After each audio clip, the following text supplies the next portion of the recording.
Me, Dr. Atul Garg, Government Bangalore College, Deedwali. Dear students, we will discuss today a new topic, asymptotes.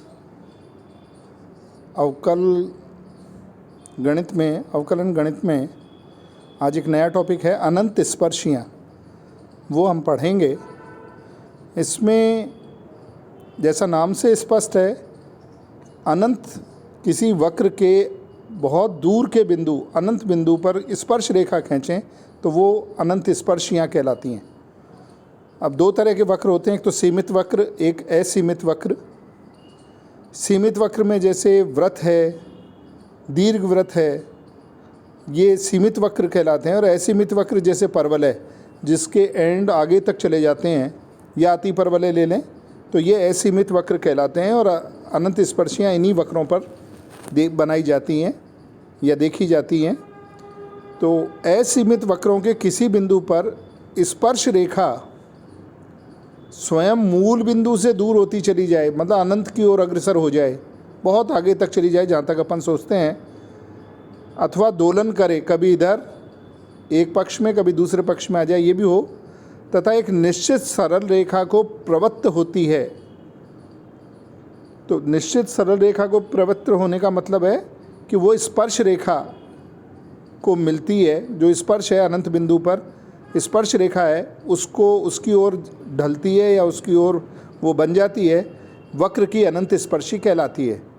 तो अगर मूल बिंदु से रेखा वो बिंदु अनंत की ओर अग्रसर होता चला जाए तो वो रेखा एक विशेष रेखा में प्रवृत्त हो जाती है, तो वो रेखा अनंत स्पर्शी कहलाती है, अनंत बिंदु पर स्पर्श रेखा कहलाती है।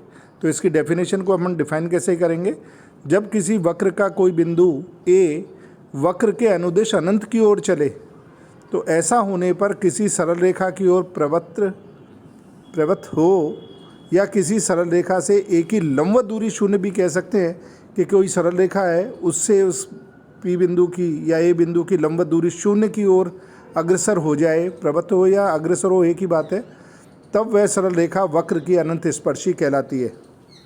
जो अनंत स्पर्शी अक्षों के समांतर नहीं होती, या तो अक्षों के समांतर अनंत स्पर्शी मिल जाए, और वो नहीं है तो बाकी की तिर्यक अनंत स्पर्शी कहलाती हैं।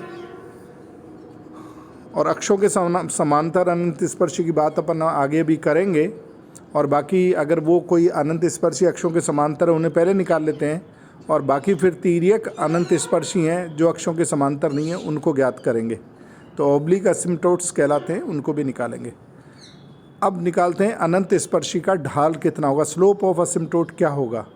तो कोई वक्र है y = fx, इसका कोई बिंदु है a जिसके निर्देशांक हैं xy, पर स्पर्श रेखा का समीकरण अपन पहले पढ़ के आए हैं, वो होता है y - y, कैपिटल Y लिया है शुरू का, y - y = dy/dx, ये स्लोप है, m है, dy/dx लिख देते हैं।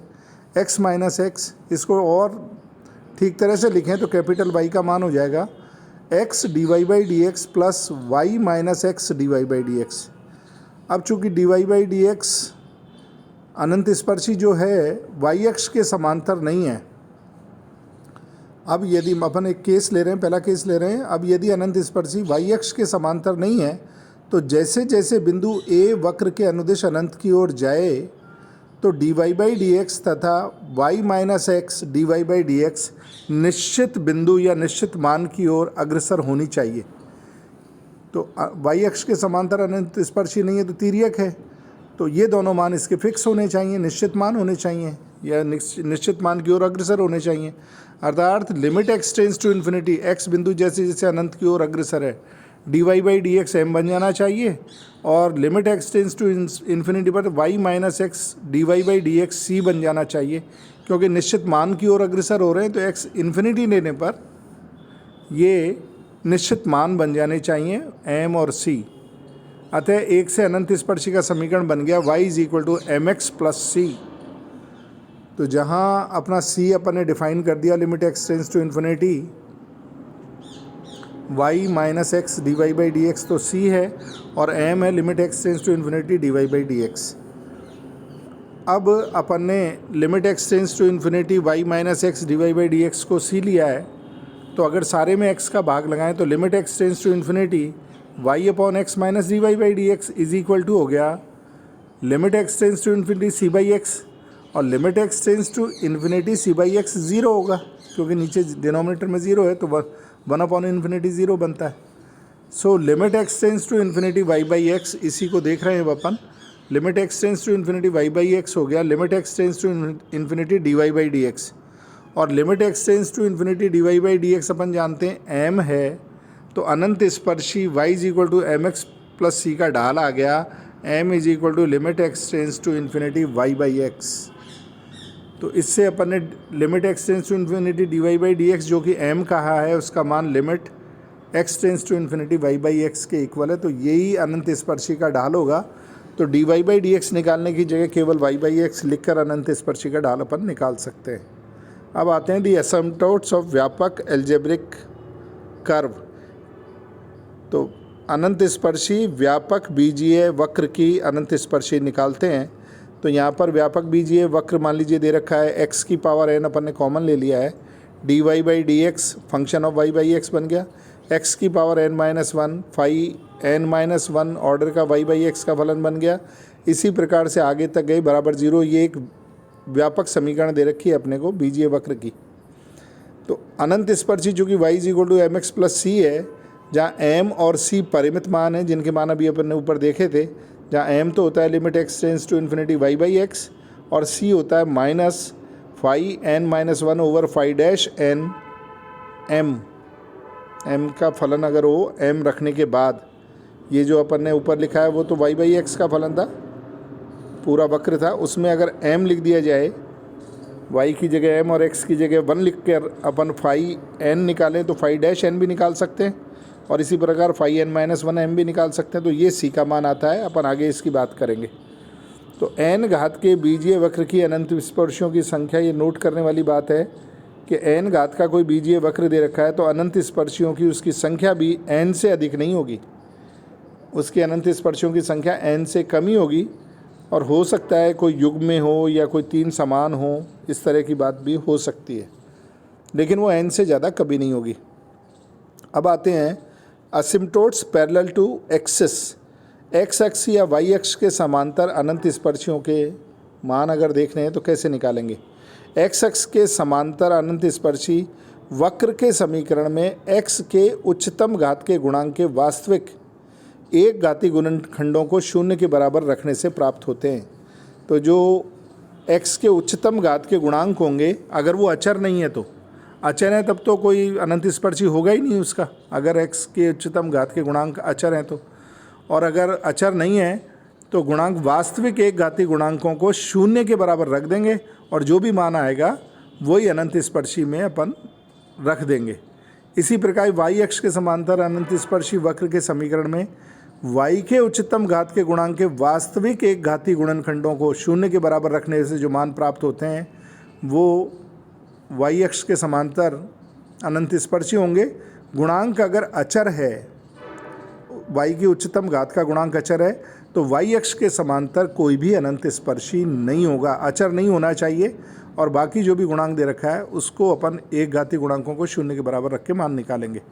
अब ये जो अनंत स्पर्शी का अपन ने पढ़ा है, इसकी क्रिया विधि क्या है, क्वेश्चन में अनंत स्पर्शियाँ ज्ञात करने का तरीका क्या होगा वो अपन देखें। वर्किंग रूल देख रहे हैं, तो इसमें सबसे पहले अक्षों के समांतर अगर अनंत स्पर्शी है तो जो ऊपर मैंने दो विधियां बताई हैं कि उच्चतम घात के पदों जो हैं उनके गुणांक देखेंगे अचर हैं या कोई मान है, तो फिर जो ऊपर कहा गया उसकी तरह से अपन सबसे पहले तो अक्षों के समांतर अनंत स्पर्शी निकालेंगे, और अगर अनंत स्पर्शी नहीं है तो फिर तिर्यक अनंत स्पर्शी हैं। अक्षों के समांतर नहीं है तो फिर तिर्यक हैं, तो तिर्यक अनंत स्पर्शी कैसे निकालेंगे उसकी विधि देखिए, कुछ स्टेप्स में अपन निकाल लेंगे। सबसे पहले तो है, फर्स्ट है वक्र की समीकरण की उच्चतम घात के n पदों में, उच्चतम घात n है, मान लीजिए कोई सवाल है, मान लीजिए 4 क्रम घात का सवाल है तो उच्चतम घात 4 हुई, तो x की और y की उच्चतम घातें लेंगे। अगर x की और y की उच्चतम घातों के गुणांक अचर हैं तो फिर अक्षों के समांतर अनंत स्पर्शी नहीं है, फिर तिर्यक स्पर्शी में आएंगे।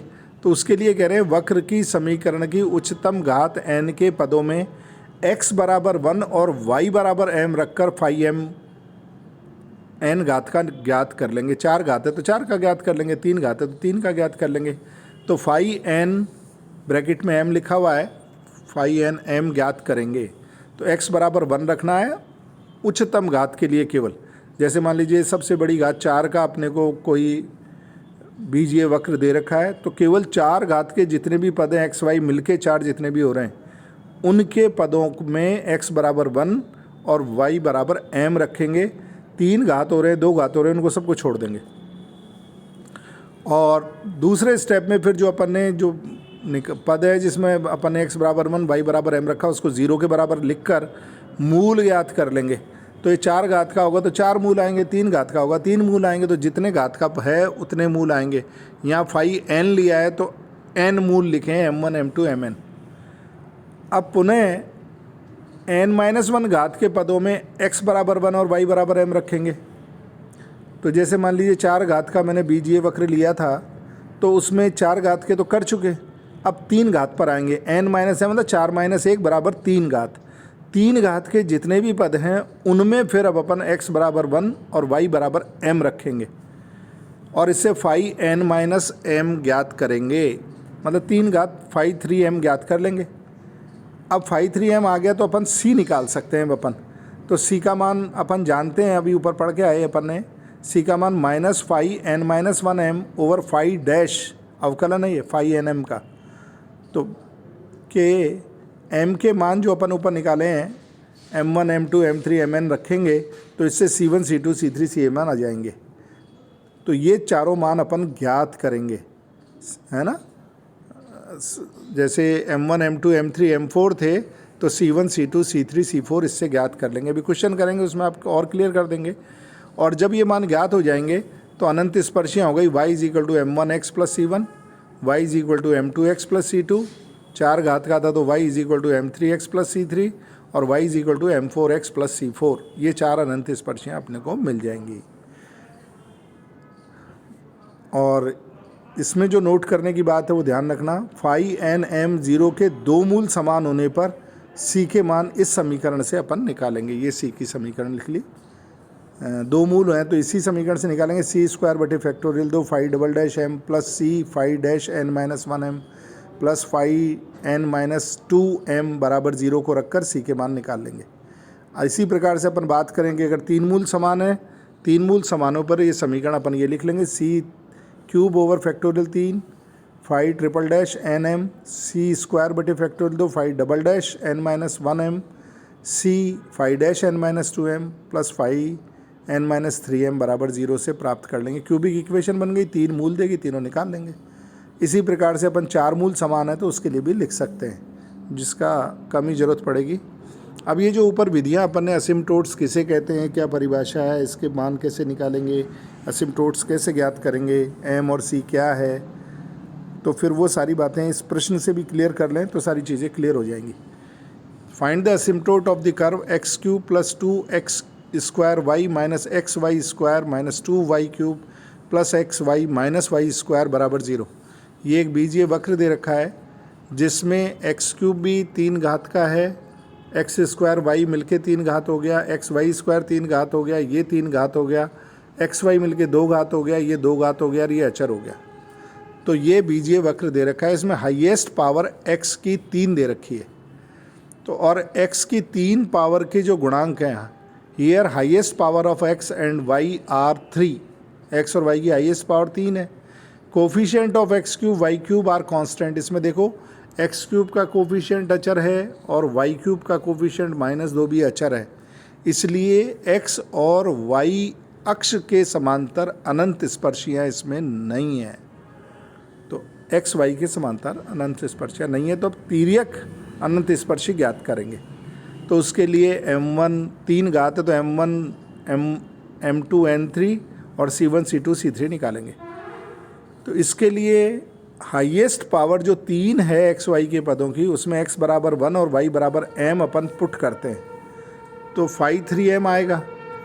तो x³ में अपन ने 1 रखा, इसमें x को 1 रखा, y को m रखा, इसमें x को 1 रखा, y को m रखा, इसमें भी अपन ने y को m रख दिया, तो इज इक्वल टू 0। ये यहाँ पर वैल्यू आ गई, तो 5-3m आ गया। और 5-3m में 5-3m भी साथ साथ ही निकाल लेते हैं, पहले ये निकाल लेते हैं। तो इसका अवकलन करें तो ये तो हो गया 2, ये हो गया -2m, और ये हो गया -6m²। ये अवकलन भी कर लिया। अब 5-2m भी लिखें तो 3 - 1 बराबर 2 पावर की जितनी भी टर्म है उसमें x बराबर 1 और y बराबर m रखते हैं। तो इसमें अगर अपन टर्म देखें तो ये हैं 2 टर्म 2 घात की, तो x बराबर 1 y बराबर m रखा, तो ये तो केवल m ही बन गया, ये रहा। और -m² है, -m² है, तो ये 5-2m बन गया। c का मान निकालेंगे, इसी से निकालेंगे। अब 5-3m को अगर अपन 0 करते हैं, ये 5-3m निकाल रखा, इसको 0 करते हैं तो m के 3 मान आ गए, फैक्टर हो रहा है, m + 1 1 + m 1 - m और 1 + 2m बराबर 0 हो रहा है। तो m के मान आ गए 1 - 1 और -½ अब c चूँकि अपन जानते हैं c भी निकालने, m1 m2 m3 तो आ गया, c1 c2 c3 भी निकालें, तो c का मान होता है -5-2m / 5-3m। ये अपन ने पढ़ा है, तो -5-2m का मान लिख दो, 5-3m का मान लिख दो। अब m बराबर 1 लिखा, तो m बराबर 1 लिखने पर ऊपर वाली टर्म 0 होने से c बराबर 0 आ गया, तो c1 0 हो गया। अब m का दूसरा मान रखा m2 बराबर -1, तो इससे c बराबर -1 आ रहा है, तो c2 बराबर भी -1 आ गया। m3 बराबर अपन ने -½ रखा, तो c3 बराबर ½ आ रहा है। ये कैलकुलेट कर लें आप। तो रिक्वायर्ड असिम्प्टोट्स क्या हो गए, जो चाहे गए अभीष्ट असिम्प्टोट है अनंत स्पर्शियों, क्या बने, y = m1x + c1, तो m1 का मान 1, c1 का मान 0, तो y = x बन गई। दूसरा y = m2x + c2, तो m2 तो -1 है, c2 1 है, c2 -1 है, तो ये -1 होना चाहिए था। इसको चेक कर लें, थोड़ा सा एक बार चेक कर लें इसे क्या आ रहा है, लिखने में कुछ हो गई होगी मिसप्रिंट। और m3 इसमें -½ है, तो c3 इसमें ½ आ गया, तो ये भी अपन ने लिख दिया y = mx + c। तो ये तीनों मान अनंत स्पर्शियों को इंगित करते हैं, अनंत स्पर्शियों के समीकरण हैं। तो ये तीनों अनंत स्पर्शियाँ 3 घातीय बीजीय वक्र की, ये तीनों अनंत स्पर्शियाँ होंगी, और तीनों तिर्यक हैं। ये अक्षों के समांतर नहीं हैं, क्योंकि इसमें x³ और y³ के गुणांक अचर होने से वो अक्षों के समांतर नहीं थी। तो इस तरह के क्वेश्चंस हैं, और क्वेश्चंस भी इसमें करेंगे जिससे आपको क्लियर हो जाए कि अनंत स्पर्शियाँ निकालेंगे कैसे। तो सीधा तरीका है कि जो भी बीजीय वक्र दे दे उसमें हाईएस्ट पावर देखो, सबसे पहले अक्षों के समांतर अनंत स्पर्शियाँ निकालो, और बाकी की तिर्यक अनंत स्पर्शियाँ निकालनी है।